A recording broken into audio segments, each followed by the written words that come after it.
All right, we're going to go ahead and get started tonight. Thank you all for coming. My name is Danny Hartley. I work here at Children's Hospital and Medical Center, and I want to welcome you all to Parenting You. Our topic tonight is things that go bump in the night, easing childhood fears. Before we get started, just a few housekeeping rules. We will have a question and answer session at the end of the presentation, so you can, if you'd like, you can hold your questions till the end, and she'll make sure she leaves plenty of time to answer them. Restrooms are located right out the door and to the left. And please remember to turn off or turn to silent your pagers and cell phones.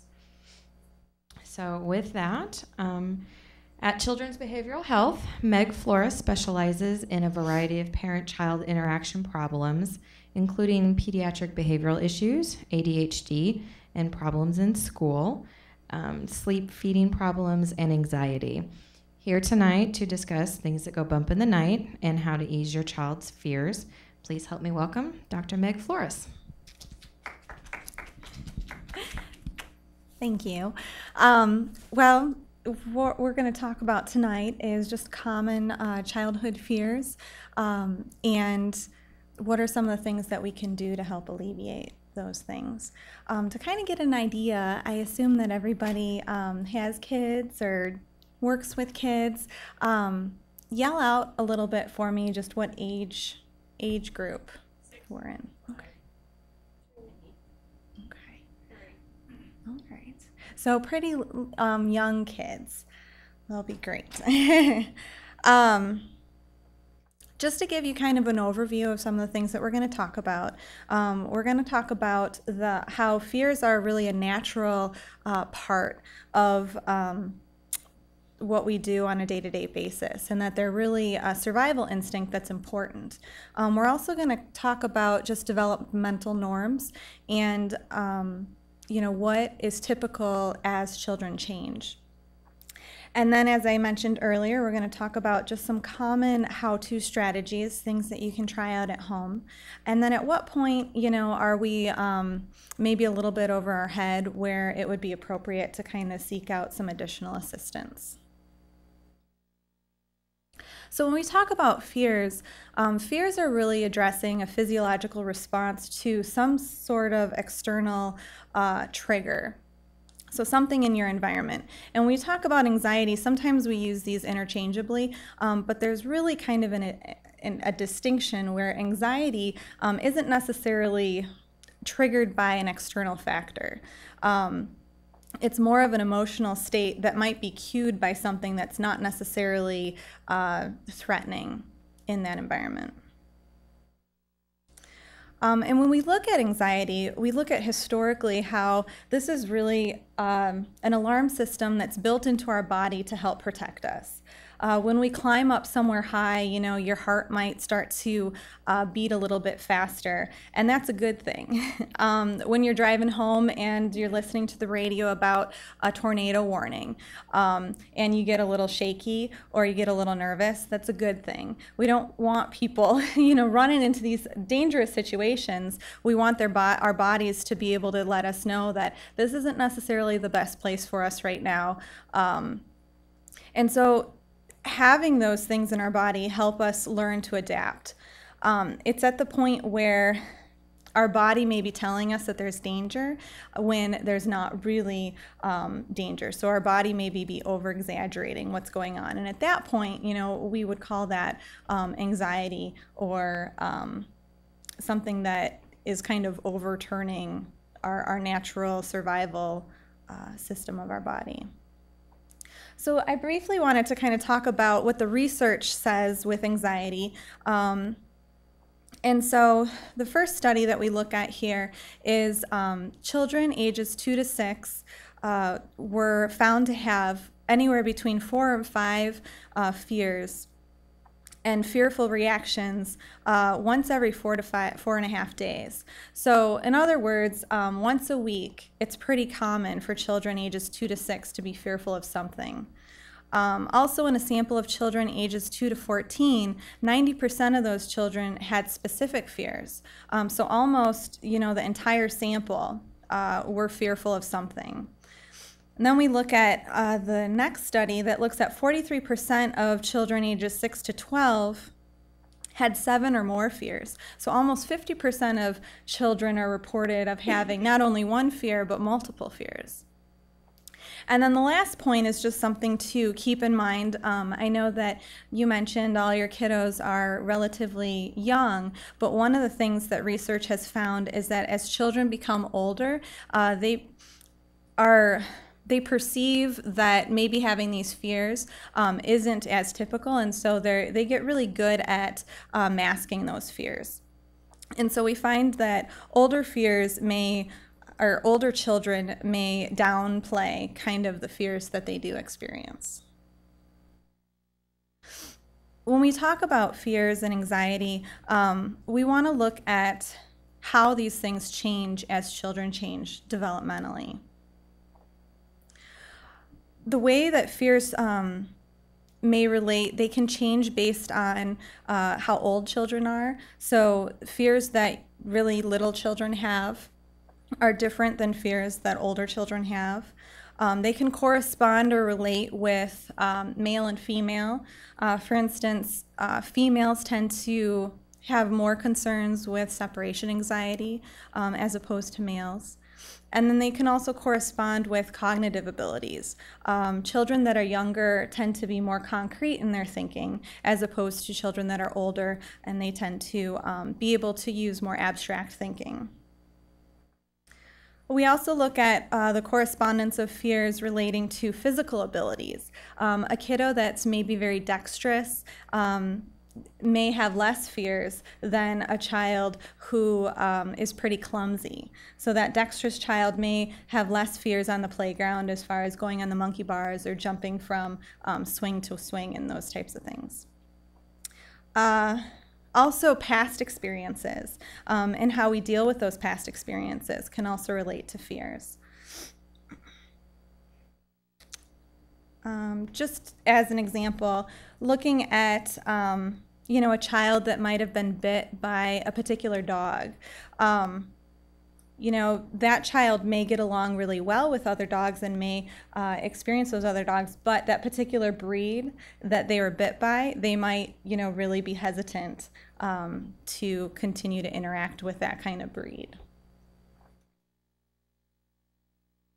Fears can also correspond with expectations and experiences, as well as social support. So a child with a positive social support with a family that may provide the encouragement to continue to face their fears may deal less or have less issues with fears than, say, a child that doesn't have that support at home. And then again, kind of mentioning how the child responds to that behavior. We'll talk a little bit more, but with anxiety, what we find is our body really tells us that this is a dangerous situation and we don't want to experience it. So oftentimes we shy away from that situation or we go away from that situation. And the model that we want to think about when dealing with anxiety is that it's okay to experience that anxiety, and we want to experience that anxiety because once we experience it and we face that anxiety, then over time it's going to be less and less. And so that really hits on, how you respond to something that is particularly making you nervous or making you anxious. So in looking at the past few slides that we've covered, as cognitive development and experience increase, we find that children are more resourceful and are better able to evaluate some of these new situations.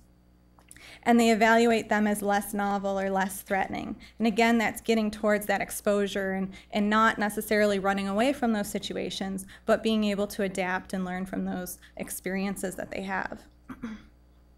And then how children view those situations change accordingly. So something that they may have perceived as more fearful that maybe they shied away from before, by actually encouraging them to face those fears, they may look at it differently as less of a fearful situation. So fears are normal. They're a typical part of childhood.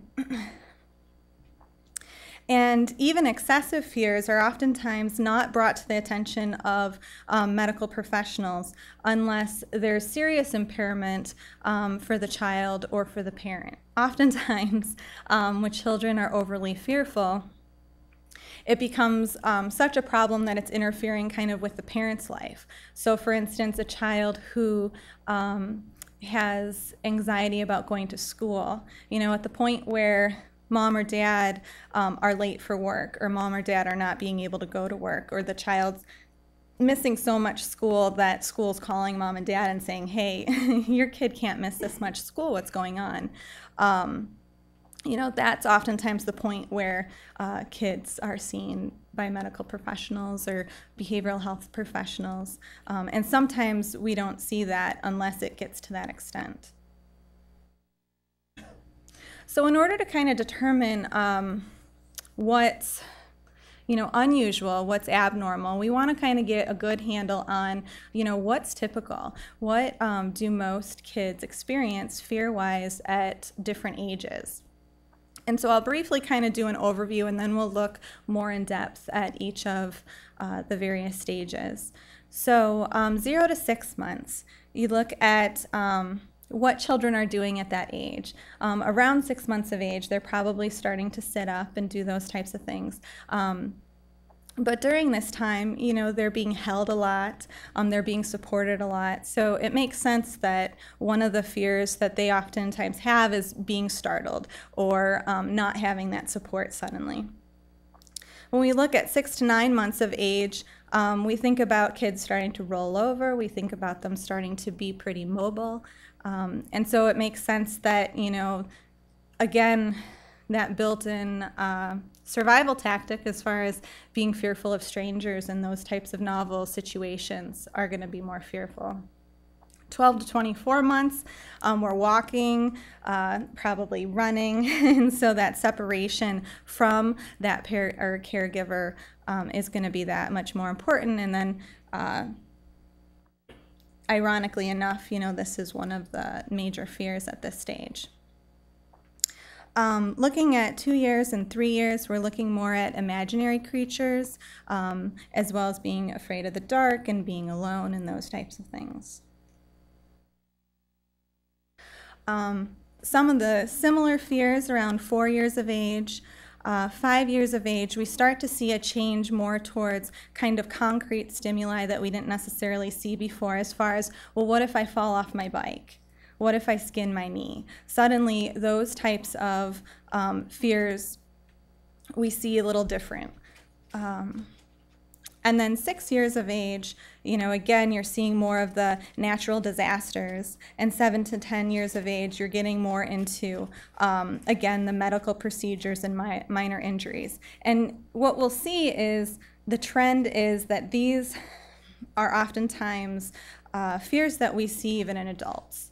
So around 7 to 10 years of age, we're starting to see things that aren't, totally uncommon for adults as well. So infancy, as we kind of talked about, are those novel stimuli, looking at the presence and absence of familiar people, looking at past experiences and characteristics of the stranger. How does the person approach the child? The child's going to be more likely to be startled or fearful of somebody that approaches all of a sudden in a startled way, as opposed to somebody that's been pretty familiar that the child can anticipate coming. I think about my grandfather-in-law, and when we went home to visit, he has all sorts of goofy voices and really cracks up when he uses these voices on my 9-month-old daughter, and tells the story about how, well, the neighbor down the street, I do these same voices to their infant, and as soon as she hears them, she just starts to cry. Well, you think at past experiences, and it's not uncommon for myself or my husband to do goofy voices for my daughter. And so that might not be so unusual for her to hear, and which is possibly why she didn't react in a scared or fearful manner. Again, getting into that 18 to 24 months, this is when kids are walking and running and those types of things. And so the main fear that we oftentimes see is that separation. Which is a good thing because we want our kids to be close to us. We don't want them to be running away because that puts them in a more heightened, dangerous situation. But we also we're going to look at the influencing factors of their temperament and also at how well they separate from that caregiver and the child relationship, and then how that caregiver reacts to that child leaving. You know, children are going to most likely adjust well when, you know, at the first day of kindergarten, that's not the first time that they've ever separated from mom or dad. Because again, we look at that past experience and then also looking at how mom and dad kind of react to that, because kids, especially even at this age, are really savvy to mom and dad's reaction. And then entry into preschool, again, looking at that separation. And then that last point, again, talks about, you know, looking at the security between the caregiver and the child. And when you reliably have that system built in place where the child anticipates what's going to happen when mom leaves or when dad leaves, the child seems to adjust better and you see less of kind of some of these separation fears. Children at 2 years of age, you start to see more individualized fears, imaginary creatures, things that live underneath the bed. These are all kinds of common themes. I think about even my own childhood, and the neighborhood watch signs really used to freak me out. And when you look at it kind of from adult perspective, you know, it's not intended to scare. It's really intended to let people know that people are watching and that this is a safe area. But from the eyes of a child, during that particular time, that can be something that they individualize and think about and can be very fearful of. Also kind of kidnapping and robbers and those types of things. My mother-in-law loves to tell the story of how my husband, you know, was very upset with her when she was late to pick him up one day from kindergarten, and proceeded to tell her that, you know, he was so cute that what if somebody stole him? And so, again, those types of ideas of being kidnapped, and some of those unknowns are things that kids are beginning to be fearful of. And then when we get into more of those elementary years and then into middle school, we see more of a shift towards fears that oftentimes adults have as well. So fears about going to school, fears about performing academically, or fears about performing in front of people. Getting hurt, and then also, you know, storms and tornadoes and those types of things that aren't that uncommon with adults either. And again, you know, that's kind of our body's safety system. We don't want to be outside checking out the storm necessarily when the sky is totally black. And there's plenty of adults that really enjoy that and get a rush out of it, but the majority of them, you know, when it gets to that point and it crosses that threshold, they're running downstairs too to make sure that something large and dangerous isn't spinning their way. So again, these are some of the lifespan fears and anxieties that we see. Risk of injury and car accidents and natural events, as well as just being uncomfortable in social situations or in traveling situations. I think that's another one that oftentimes kind of comes up with adults, is just not being comfortable with going through the airport and being with lots of you know, security and people and all of that hassle. Okay, so now we're going to kind of shift gears a little bit and talk about, so here's some of the developmental norms that we come to expect, what's typical, and so that we can kind of identify when things go above and beyond the things that we just talked about. And so the number one thing to think about is, again, it's okay to experience anxiety. We want to experience anxiety. We don't want to protect our kids to the point where they're not experiencing what their body feels like when it's telling them that, hey, I'm not so sure about this situation. And we want to encourage them to, within reason, face those anxieties, when it's appropriate. So the first thing that I do when I work with kids is try to help kids figure out what's happening within their bodies that even tell them that something's not quite right. And this is oftentimes more challenging than I would have thought for kids. And I don't know if it's something that we necessarily address with them, but we want them to be able to verbalize and identify on their own what's happening in their bodies. So what does your body do when it's scared? And some of these things kids will, say happen, and other kids, will say that doesn't happen. But this is a good way to kind of start the conversation so that kids start to recognize when these changes are happening. And so we talk about breathing very quickly. And what does that feel like when your lungs are breathing quickly? Does your chest get tight? Can you feel the pace of your breath, or is your breath shorter? What are all those descriptions?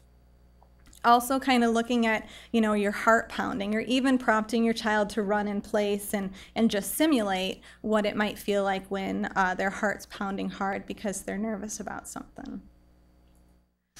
Muscle tension is a big one. Are their fists clenched? Can they feel that their forearm is tight? Can they recognize the difference between their forearm being tight and their forearm being loose, or their shoulders being tight and their shoulders being loose? And even the muscles kind of in your neck and your face and those types of things. Is there shaking involved, which could also be a symptom of fearfulness? And then this is very common, kind of having butterflies in your stomach, or feeling nauseous, or feeling like you're going to be sick. I think oftentimes it's really hard to determine, especially with kids that sometimes present with school refusal behaviors. I think oftentimes prior to coming and getting kind of a second opinion, or getting, a first opinion, parents really think that, their child's not well, because all the things that they're describing are similar to maybe how they would feel if they had the stomach flu. Mom, my stomach doesn't feel good, I'm shaky, my head hurts, those types of things. So once we've kind of identified all the things that are going on in our body, we want to give kids the tools to then help their heart slow down, or to help their stomach not hurt as badly. And so what I work on with kids and with families is really taking deep breaths. And I oftentimes do this with having them place their hand over their stomach, and then breathe in through their nose and breathe out through their mouth. And when I have kids do this, I talk about actually feeling your stomach move. And if your stomach's moving and you're feeling all that air in there, then you're doing it right. A lot of this is going to be practice, and a lot of this is going to be repetition. And so, especially as kids get older, they don't want to be sitting in class kind of having their hand over their stomach. But kind of in the initial steps, just so that they have some of that visual feedback as far as, yes, I'm getting all that air in my stomach. Other kind of tricks to do at home that can be really fun with kids are like blowing bubbles, and really trying to even blow a bigger bubble than, say, mom and dad, because in order to really blow that big bubble and not have it pop, we have to blow very slowly and very concentrated. A third example of something that you could do at home when focusing on some of that deep breathing for kids to relax is the leaky tire. And the leaky tire is the sound kind of like a snake makes, where you would take a deep breath,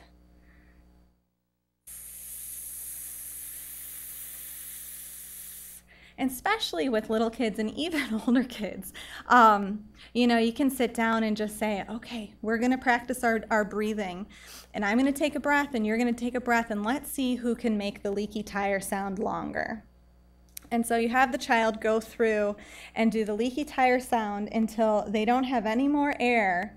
And it's similar to if you hold your breath underwater. What's the first thing that you do when you reach the surface?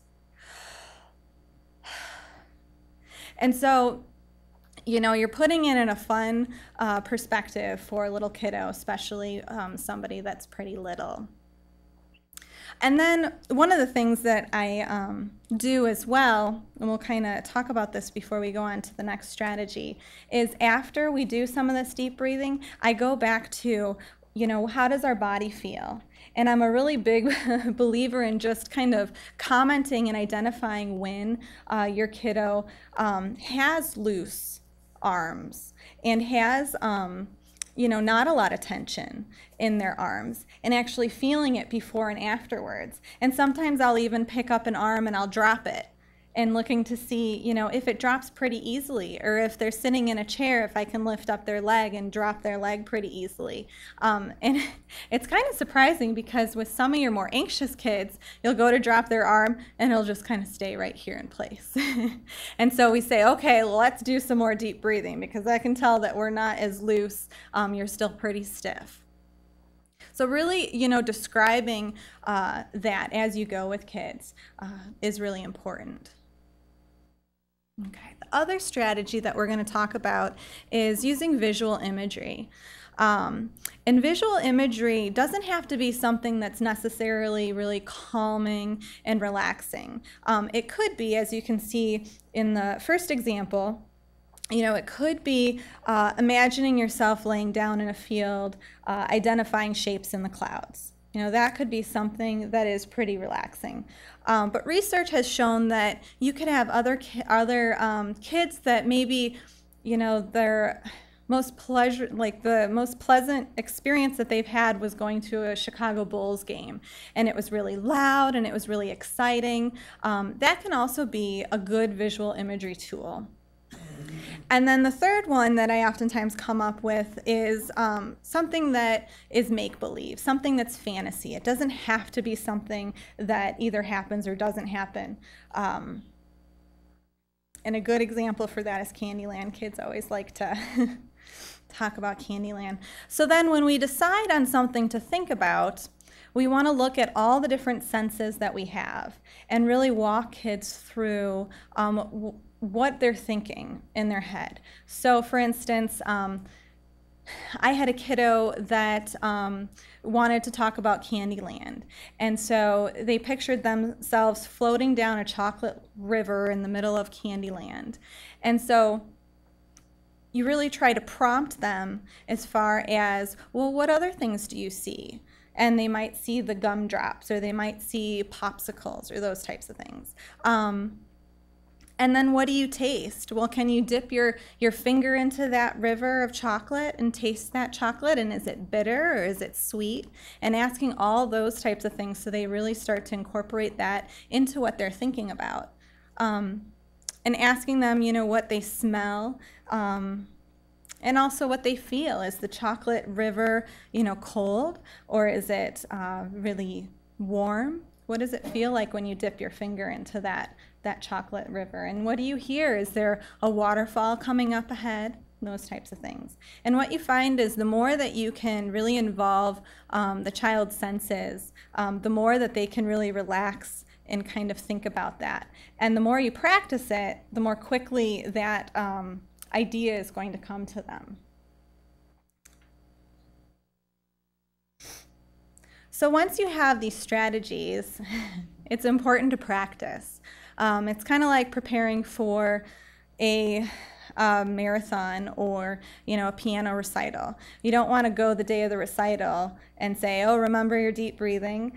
These are something that you want to do when the child's not anxious or when the child's not fearful. And so I always think that at bedtime is a great time to kind of practice some of these strategies. And you don't have to take a lot of time, but just reviewing it. So then when a situation comes out that you need to use it, the child kind of knows what you're talking about and you can prompt them relatively quickly. And the more time that we've practiced it, the more likely they're able to kind of use that in the real life situation. And keeping that in mind, it's important to kind of prompt kids and coach kids. So just because you talked about all the things that change in their bodies doesn't mean that they're going to, the next time they feel it, say, hey, Mom, my heart's going really fast. I mean, they might, and that would be something that you would be all over as far as, wow, you're right. You know, that's great that you're able to identify it. More than likely, they're going to be standing there and they're going to be super tense, or you're going to be able to identify. And then I would prompt them, what's going on with your body right now? What are some of the things that you're feeling? Kind of looks that you're tense, or maybe you're fearful of something. And then once they acknowledge that, kind of going into that prompting of, well, you know, let's do our leaky tire, or let's use our hand and kind of do some of those deep breaths. Okay, so when is it important to kind of get some other assistance? When we look at some of the studies that look over a long period of time, they suggest that normal fears, some of the things that we kind of reviewed in the beginning, are relatively short-lived. I think of my nephew, who at the time was 4 years old, and it was nighttime and we were over at my brother-in-law's house. And typically my nephew isn't pretty emotional at all. And he came in the house and was just terrified and crying and wouldn't talk and was totally frozen. And what had happened was he was out on the back porch and there was a bright light and a bug came and, you know, buzzed right in his ear. And it really kind of did a number on him. Well, he's 6 now and you know, he doesn't go tiptoe around at night or avoid lights or any of those types of things. So oftentimes, you know, with kids that might be have a really strong reaction where immediately mom and dad are thinking, oh geez, what's going on? Those types of things aren't often something they endure more than a short period of time. Keeping that in mind, if something gets to the point where it's so intense that it's causing that significant impairment that we talked about earlier, where it's interfering with, you know, your day-to-day life. And it might not be your job and it might not be work, but say it's taking your child, you know, 40 minutes to get ready in the morning. And it hasn't gotten to the point where it's interfering, you know, with school, but, you know, that puts you in a situation where you can't get on. It's this something that should possibly take 15 minutes, 20 minutes, is now taking twice that. And so that would be an appropriate time to go and seek some additional help.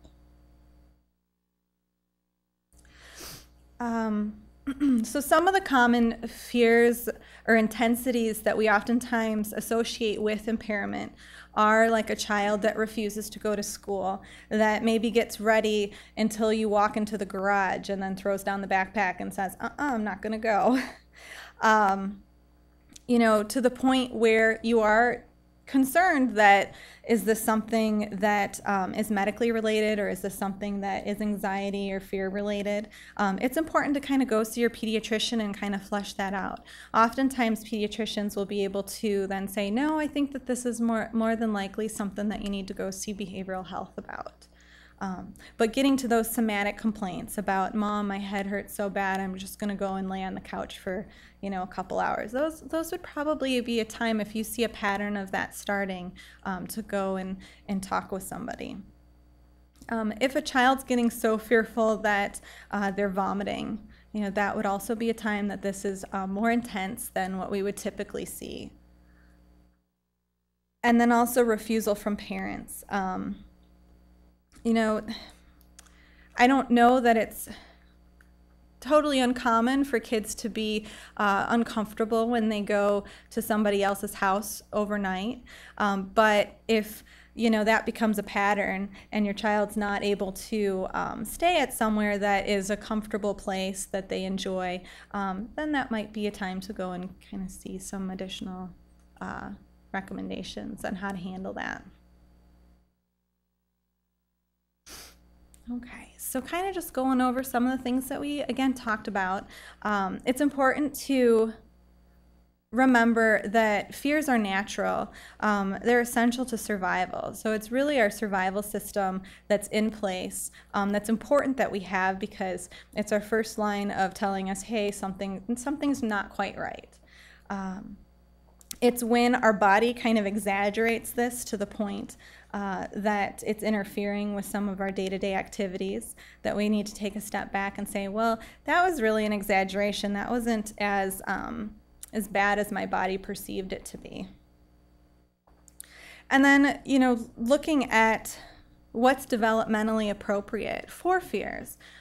Fears are pretty common, and fears change as children change and children develop. So it's important to know what's pretty typical so that we can kind of determine what's not typical.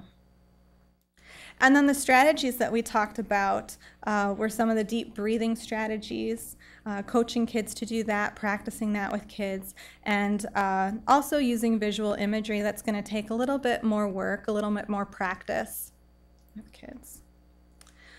And then it's important to kind of seek help when there's impairment, when the parent's life or the child's life has gotten to the point where this isn't pretty typical, because we're not enjoying our friends, we're not going outside, we're not kind of doing the things that we would expect a 3-year-old or 4-year-old, those types of things to be doing.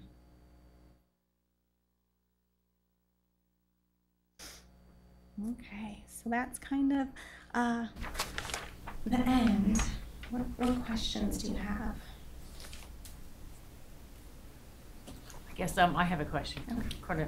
It was helpful, first of all, comment, I guess. It was helpful on the, what to do part, because sometimes you're not sure, like, okay, you're thinking, is this normal or not? Like, I have a 5-year-old. His thing is he doesn't like, not only is he doesn't like to go to places in the dark, but sometimes, even if it's not dark, he doesn't want to go by himself in the house to a room. Mm-hmm. And as a parent, I'm like logical going, well, has anything ever happened to you? No. We know that God didn't create monsters or whatever. You just kind of try to be logical, but it still doesn't always help. Mm-hmm. And you're like not sure how to push it or to challenge them, to push them to try to overcome their fears. And I tried an incentive once. We said something about getting stickers on a bravery chart. And that worked for sometimes, but not always. Okay. And it hasn't helped him get over it completely. And so, and then sometimes I'll just say, okay, I'll go with you, because I'm not sure how to resolve the issue, how long it should last, and what's a relative amount of time. So it's. Well, I think. Thank you for your comment. I think the whole idea of it's okay to experience that anxiety is important, and oftentimes we kind of have the sometimes all or nothing idea about it. So either I'm not going to, have any help, you need to do it, or I'll just go with you. And one of the things that I think about is, how can I break it up into steps? How can I make it so that they're continuing to experience that anxiety, but they're also working with me? And I think that's oftentimes an important thing to keep in mind, because with an anxious kid, you can push them too far and it's over. And they're done working for you. I don't care how many bravery stickers you're going to give me. I'm done. But I think about, being in the same room and saying, okay, I'm going to stay in this doorway. I can see you. You go and do it and come back. And then, offering some of those incentives for trying those things. So you're not necessarily challenging your kiddo to do the most difficult thing, but you're slowly kind of stepping closer and closer to that independence that you're really looking for. And I kind of think, of like the pool analogy, and how sometimes putting a toe in and sometimes putting the whole foot in and then the knee in, can be, can help kind of get into that pool. Some people just jump all the way in, but for kids that are anxious, more than likely, kind of doing that step by step so that they're slowly moving in the direction that you want. You want to have that movement. I guess it's sometimes just hard to decide when you think that this has gone on long enough and they're not making any progress towards overcoming that fear. That's kind of the thing for me. So I'm thinking, well, I'm going to try some of the breathing thing, the imagery thing, and see if that helps, and, really focus on it and talk about it maybe more. And before you go, well, okay, I'll give it some more time, and then, well, maybe if it's still not working out, then maybe we'll go talk to somebody or something. Yeah, I think that when you feel that you've exhausted your strategies, I think that that's a good time to, go and consult with somebody else. Oftentimes, going in and kind of double checking what you're doing with somebody else doesn't mean that you're going to be there for 6, 10, 12 sessions.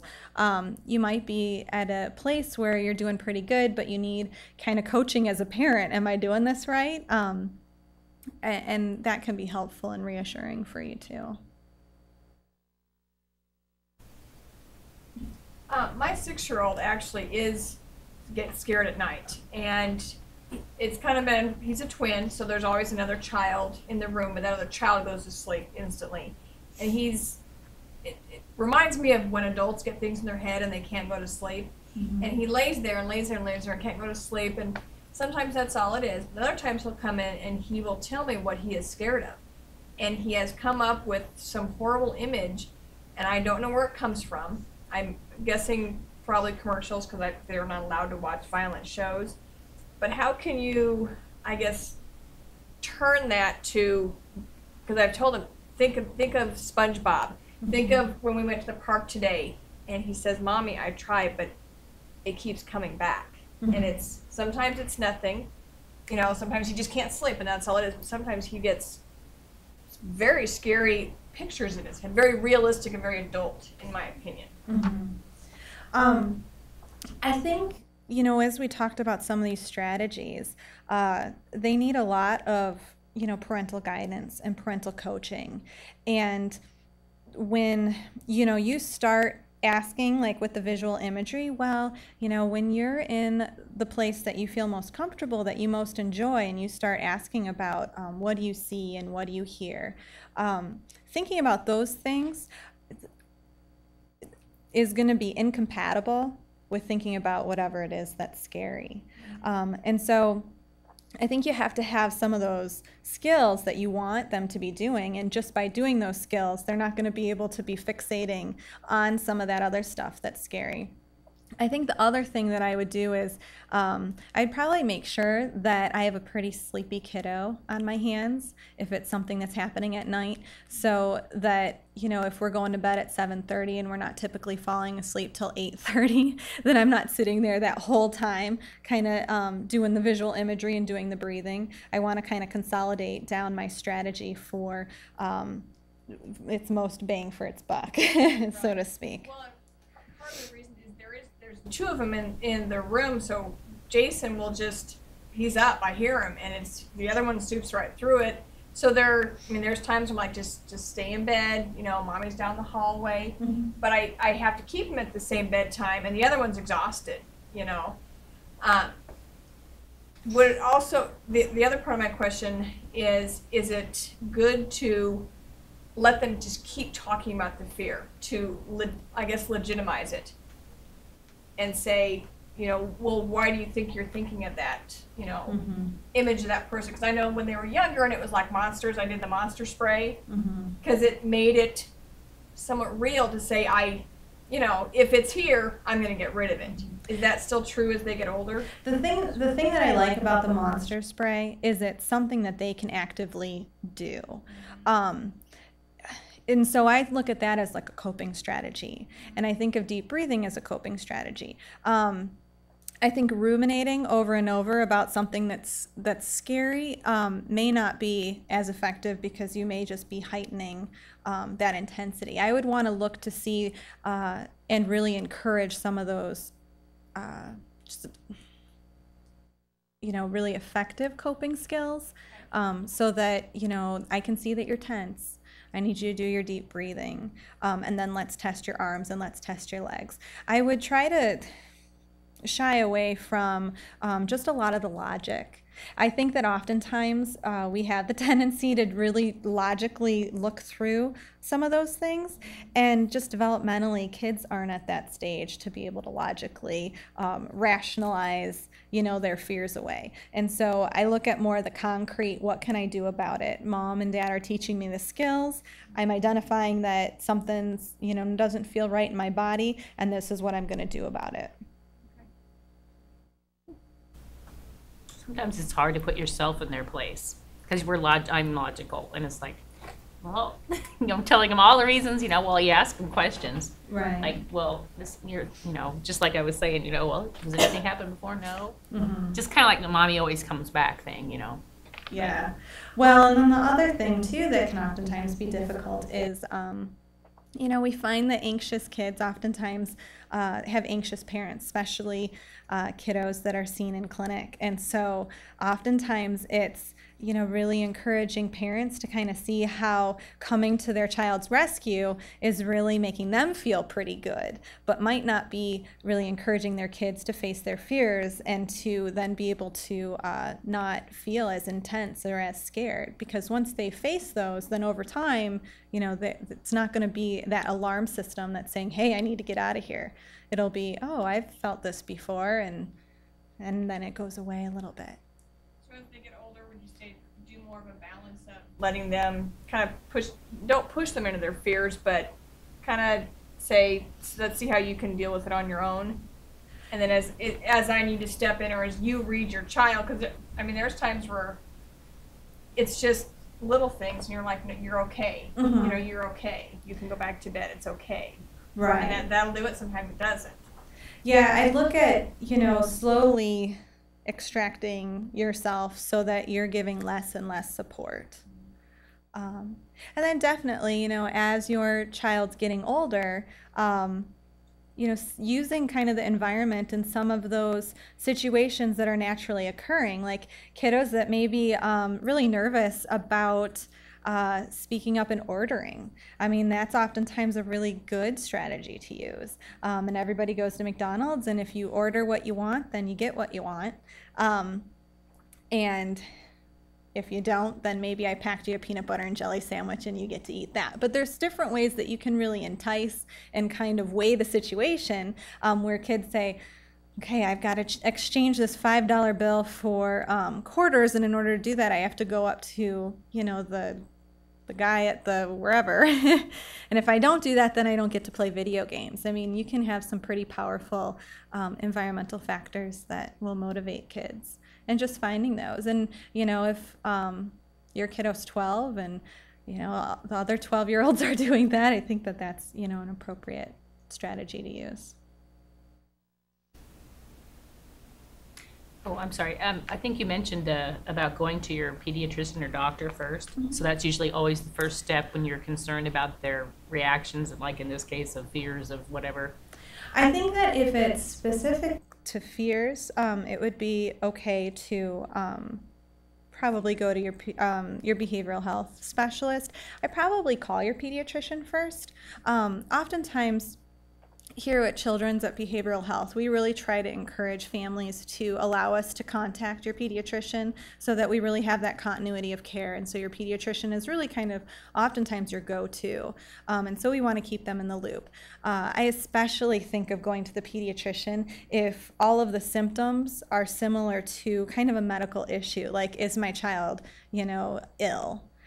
Because their stomach hurts or their head hurts and those types of things. If you come to us first and, all your symptoms are kind of the stomach ache and the headache, we're going to tell you to go back to your pediatrician, because we want to make sure that there's no kind of current illness that we wouldn't be able to see. We want to kind of get that cleared first. And then once that's cleared, then, we're kind of a go to do our assessment.